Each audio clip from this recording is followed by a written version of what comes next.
India is a vibrant and diverse country, known for its rich cultural heritage, ancient traditions, and warm hospitality. As a visitor or newcomer, understanding and respecting the do's and don'ts of Indian culture can greatly enhance your experience and interactions with locals. Here's a guide to help navigate the cultural landscape.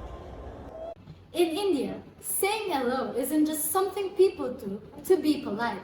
It's a big part of their culture and how they connect with each other every day. Knowing how to greet someone properly is important for getting along well and showing respect for them. Let's talk about why saying hello is important in India and how you can do it in a right way. In India, greetings are like a friendly handshake. They show respect and make people feel welcome. Using the right greetings can help you start conversations and build good relationships.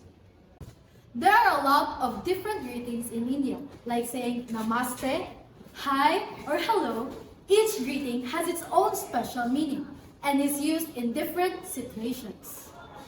You can use greetings anytime you meet someone new, maybe a friend, a family, or someone new. It's a nice way to show that you're happy to see them and that you show that you respect them. In India, being nice and using indirect ways to talk to people is really important. It's not just about being polite, it's about showing respect and being considerate of others' feelings. So let's talk about why this matters in India and how you can do it. In India, being polite and indirect is a big deal. It's all about respectful and not hurting anyone's feelings. People here believe in keeping things friendly and avoiding arguments or conflicts. Indians values politeness and harmony in their communication, and they often avoid confrontation or criticism. When you talk to people in India, try to be nice and gentle in your words. Instead of saying things too directly, try to be a bit subtle and kind. This helps to keep things friendly and avoid any awkward situations. So when you're in India, remember to be nice and use gentle words to talk to people. It helps you make friends and get along well with everyone you met. In India, respecting the order of authority is really important. It's like understanding who's in charge and showing them the proper respect. Let's talk about why this is a big deal in India and how you can do it. Why it matters. In Indian culture, there's a strong belief in respecting people based on their age, position, and authorities. It's like understanding who's older or in charge and treating them with respect. When you communicate with your Indian clients, you should always address them by their formal titles and usernames, unless they invite you to use their first names.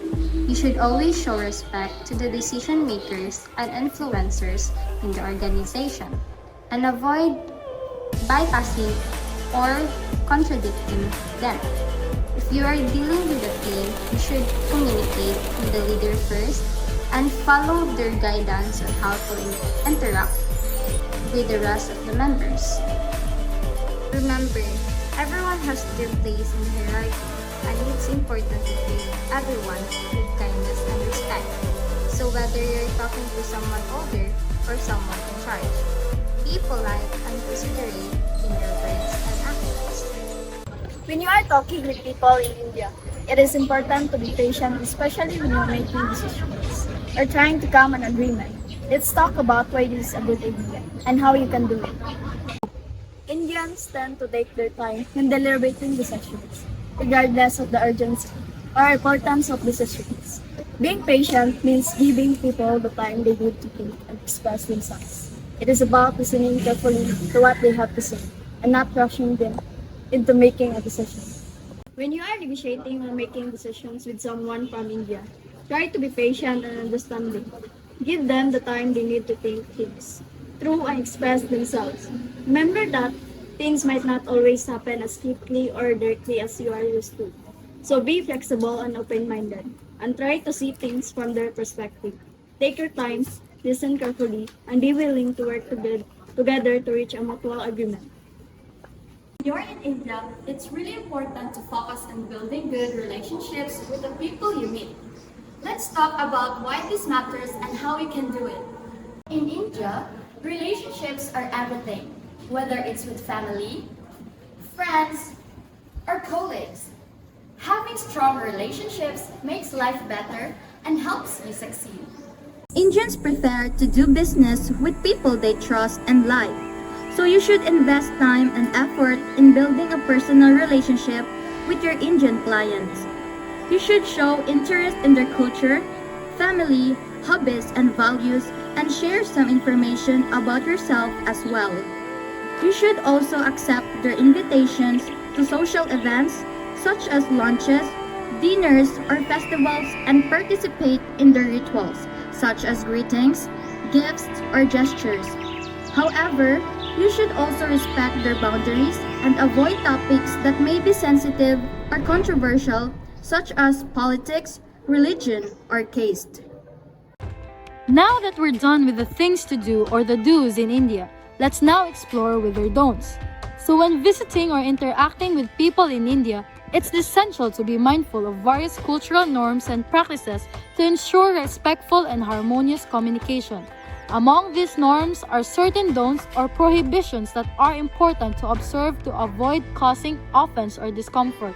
In this part, we'll explore some of these key don'ts and provide insights into why they are significant in Indian culture. Try to avoid mispronouncing someone's name, especially with surnames. In India, saying names right, especially last names, is super important. Getting someone's names wrong can make them feel disrespected. Names are really meaningful here because they show family history and personal identity. It is recommended to practice the pronunciation beforehand.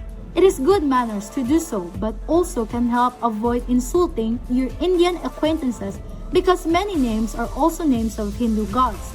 So when you meet someone, make sure you say their name correctly. It's a simple way to show you care about them and their culture. In India, it's common to avoid giving a direct refusal. The word no is considered very harsh. So when needing to refuse an invitation or offer, instead try to use vague responses such as I'll try, maybe, or something of the like. This cultural norm helps maintain harmony and avoids causing offense or confrontation. Let's say someone invites you to dinner but you already have plans. Instead of saying, no, I can't come, you might say something like, I appreciate the invitation, but I have a prior commitment.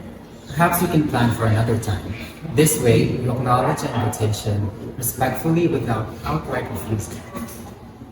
Chloe, we are celebrating your birthday at dinner. Can you come? No, I can't. I appreciate the invitation, but I have a prior commitment. Perhaps, maybe, we can celebrate your birthday some other time. Okay. Avoid the use of swearing and crude humor.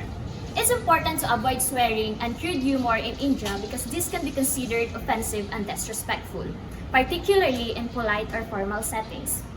In Indian culture, there is a strong emphasis on maintaining decorum and showing respect to others, including refraining from language or humor that may cause discomfort or offense. By avoiding swearing and crude humor, people can foster positive communication and mutual respect in social interactions. In India, it's important to avoid using your left hand for certain actions.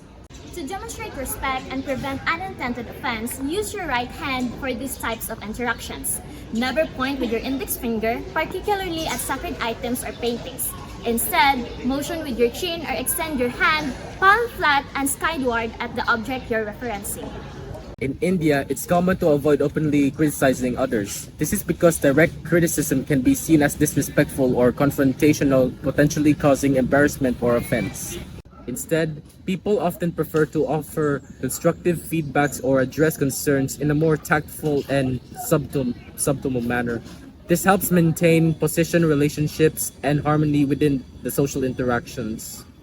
Criticizing the government, India's relationship with other countries, and attributes of individual and situations are likely to cause you to come across as rude or insensitive.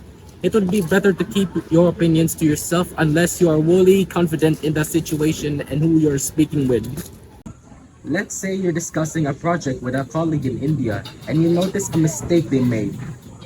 Instead of saying, you did this wrong, You might approach it more indirectly by saying, I think there might be a small error here. Let's work together to fix it. This way, you're offering feedback in a constructive manner without directly criticizing your colleague. That is all for the do's and don'ts in India. This is GOP3. Rituals, cuisines, costumes,